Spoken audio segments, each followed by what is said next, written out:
Prophet ﷺ is showing the ummah that the love comes from Allah. If you obey Allah, Allah will make you love your husband and will make your husband loves you. I'll share with you a real life story that happened at our time. A man who went to the work in the Gulf countries, in Emirates, for years, 20 years. Very poor to begin with, he became wealthy. His father was a very righteous man. He used to be the imam. This is a real life story, it's not a sci-fi. So the man, after accumulating all his wealth, he sent to his father, "My father, I want to get married.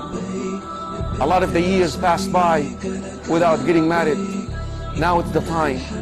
And I want you to choose a wife for me. And I want you to go ahead and put the marriage contract together. And I want to go into the actual marriage. The wedding day, I want it to be the day that I arrive, and I don't want to see her." This is how much trust this man, this young man, had in his father. Of course, a righteous man knows that the Prophet ﷺ said a woman is asked in marriage for 4 reasons: wealth, beauty, lineage, and the deen. You better go for the deen. He'd chosen a quality religious woman, wife for his son, but yet her physical appearance was not the best. The son arrives to Egypt.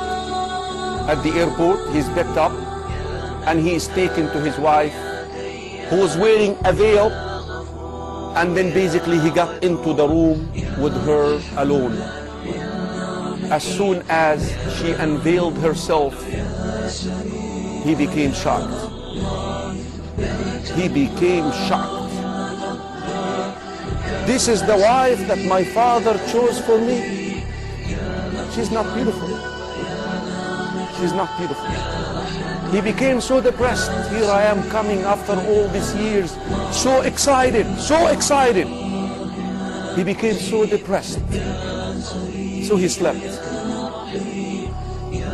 Towards the last third of the night, the wife, who understood the reaction of the husband, she tried to wake him up.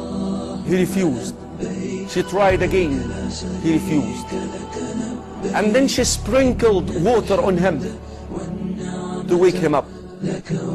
So he waked up and she spoke to him and she said, "I know how much disappointed you are, and I understand I'm not beautiful. But you know what? I wished to get married for one reason.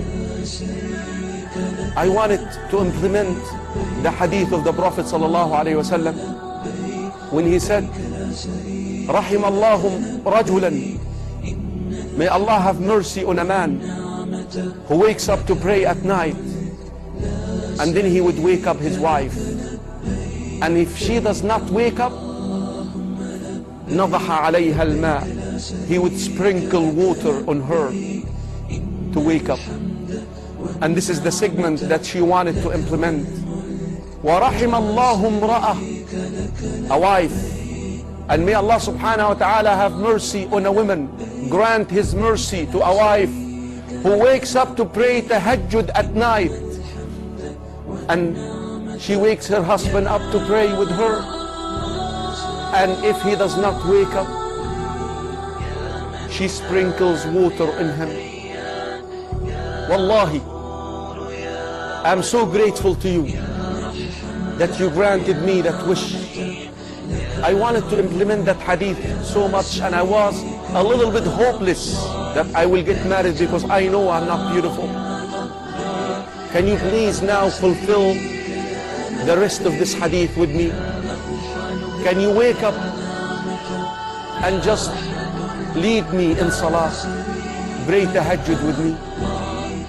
He waked up and he led her in salah. Brothers and sisters in Islam, This man swears by Allah that as soon as he ended his tahajjud, leading her in salah, I looked at her as if I'm looking at the most beautiful woman in this world. That's the way it goes, akhi. Don't be deceived by all these soap operas and movies. The love gets to the heart because of Allah. Allah can make you love your husband, but you and your husband obey Allah. Lead your wives in salah. Have your husbands lead you in salah at night. This family, brothers and sisters in Islam, they have grandchildren who memorize the Quran, and they are students of knowledge, and some of them are about to be scholars of this ummah. Brothers and sisters in Islam, don't compromise nor test the commands of Allah. If you want to live happily, like they say in the movie Ever After, marriage is a tough institution. Enough that shaitan every day places the crown on the head of a shaitan who separates a husband and wife. You need a good partner for the mission.